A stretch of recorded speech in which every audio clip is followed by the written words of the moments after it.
Bismillahirrahmanirrahim. Keteladanan Nabi Sallallahu Alaihi Wasallam dalam tarbiyah. Konteks hadis.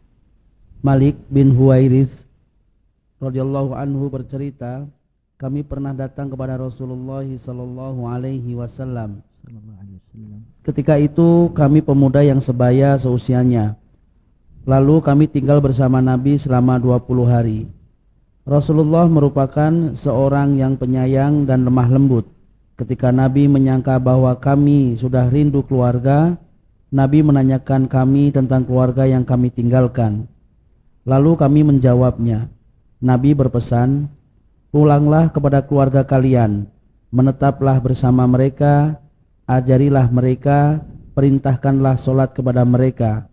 Nabi menyebutkan beberapa perkara yang aku tidak hafalkan. Sholatlah kamu sebagaimana kamu melihatku sholat. Jika datang waktu sholat, azanlah salah seorang dari kalian, dan menjadi imamlah orang yang paling tua di antara kalian. Poin kedua, takhrijul hadis. Hadis ini sahih, diriwayatkan oleh Bukhari, Muslim, dan Ibnu Hibban.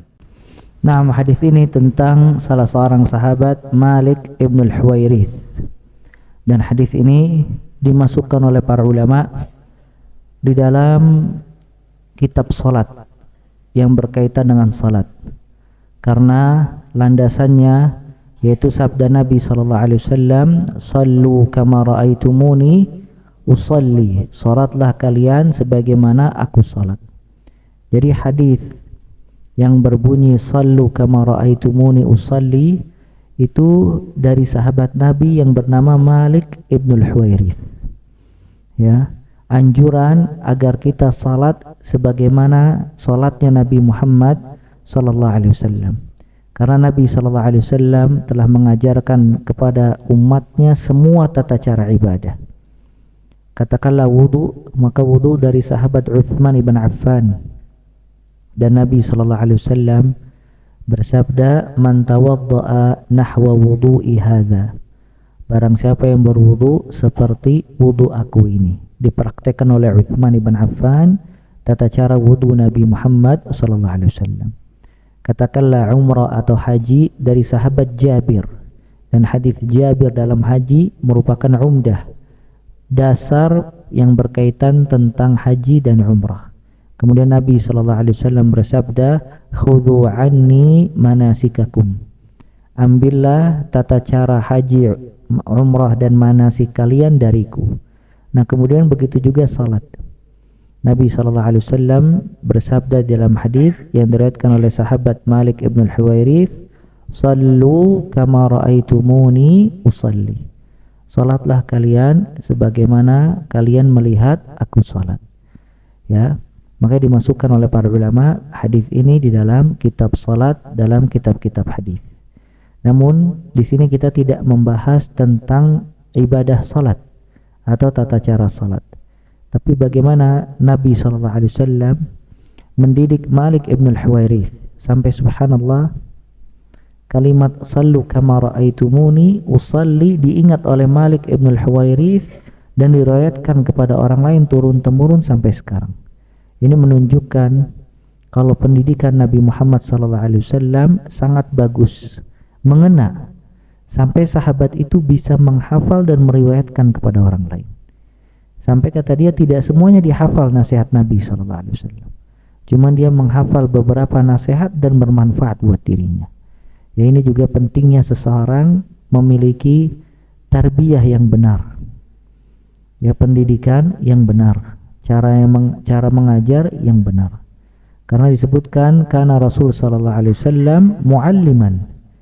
Rasul sallallahu alaihi wasallam adalah seorang pengajar. Beliau mengajarkan umatnya, mengajarkan sahabatnya, mengajarkan istri-istrinya. Ya, maka di sini anjuran kalau kita juga harus menjadi murabbi, pendidik dan pengajar. Karena kita memiliki istri yang mesti kita didik, dan kita memiliki aulad, anak-anak yang mesti kita didik, dan kemudian kita juga mendidik karib kerabat, PKK. Kemudian kita juga menjadi murabbi, suri tauladan bagi orang-orang yang tinggal di sekitar kita, orang-orang yang hidup bersama kita di masjid, dan juga kaum muslimin. Allah Ta'ala memerintahkan kita untuk menjadi murabbi. Walakin kunu rabbaniyin bima kuntum tuallimunal kitaba wa bima kuntum tadrusun. Akan tetapi jadilah kalian semua rabbani. Rabbani artinya orang yang mendidik, pendidik. Dan pendidik nggak mesti harus memegang pena dan kertas, nggak mesti menjadi ustaz.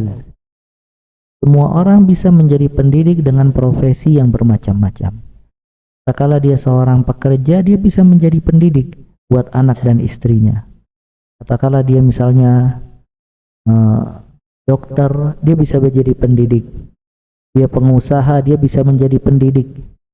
Ya, walaupun dia seorang buruh, dia bisa menjadi pendidik. Ya, buat orang-orang di sekitarnya dan juga orang-orang terdekat.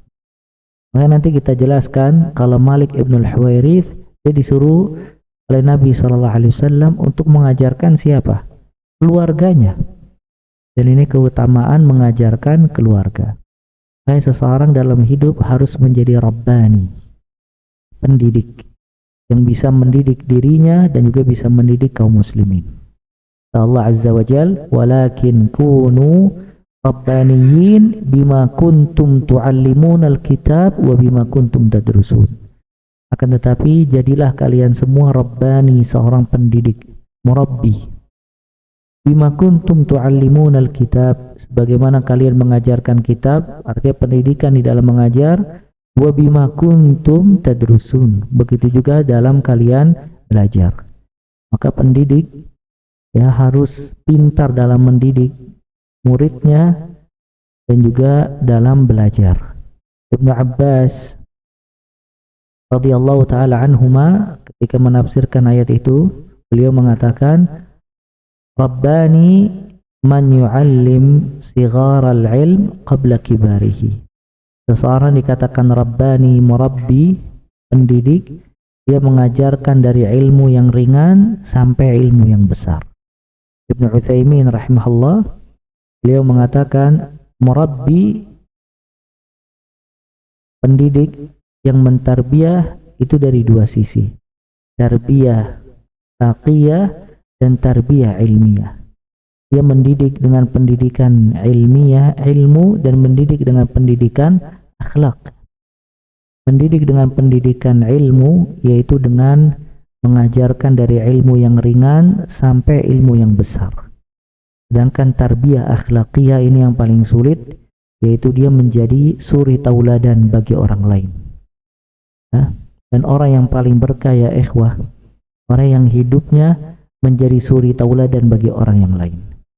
Makanya lihat para ulama apabila wafat, kisah kehidupannya menjadi pelajaran buat orang lain. Ini menunjukkan busyra, kabar gembira dari Allah Azza wa Jalla untuk dirinya.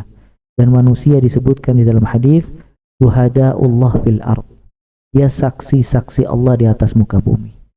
Maka dibuat kitab-kitab yang mengarang bagaimana keteladanan dia selama dia hidup. Maka dibuat bagaimana dia salat, dibuat bagaimana dia sedekah, diceritakan bagaimana birrul walidain, taatnya dia kepada kedua orang tua, dibuat bagaimana perhatiannya dia kepada kaum muslimin, dan seterusnya. Ya, maka ini pentingnya seseorang mendidik dengan tarbiyah akhlak. Dan orang yang paling barokah ya ikhwah, itu orang yang menjadi pelajaran buat orang lain dan pintar mendidik dirinya dan juga orang lain. Sebagaimana Allah berfirman tentang Nabi Isa alaihi salam, wa ja'alani mubarakan aynama kuntu.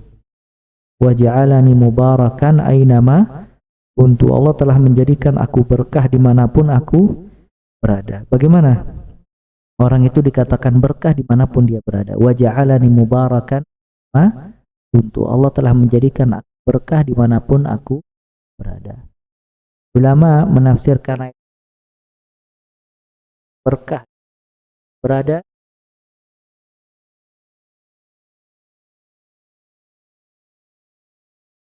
Sebagian juga mengatakan nafa'an, apabila dia bermanfaat buat orang. Maka apabila seseorang mengajarkan kebaikan dan memberikan manfaat kepada orang lain, maka dia berkah dimanapun dia berada. Dia berkah di rumahnya, dia mengajarkan kebaikan buat anggota keluarganya dan bermanfaat buat anggota keluarga. Dia berkah buat masyarakatnya karena dia bermanfaat buat masyarakatnya dan mengajar kebaikan buat masyarakatnya. Dia berkah buat murid-muridnya karena dia mengajarkan kebaikan buat murid-muridnya dan dia memberikan manfaat buat orang lain. Dia berkah buat keumuman kaum muslimin karena dia mengajarkan kebaikan, baik dari ta'lim maupun dari akhlak, dan dia bermanfaat buat kaum. Dia nafa'an, dia bermanfaat. Nah, orang yang seperti ini, dia berkah dimanapun dia berada. Wa ja'alani mubarakan aynama kuntu. Allah telah menjadikan aku berkah dimanapun aku berada. Dimulai dari dirinya, kemudian anggota keluarganya, kemudian orang-orang terdekatnya, kemudian tetangga-tetangganya, dan kaum muslimin secara umum. Ya, kita memohon kepada Allah Azza wa Jal agar Allah Ta'ala menjadikan kita berkah dimanapun kita berada, dan juga menjadikan Allah Ta'ala menjadikan kita semua murabbi, orang-orang yang mendidik, ya, dan memberikan manfaat kepada kaum muslimin. Nah,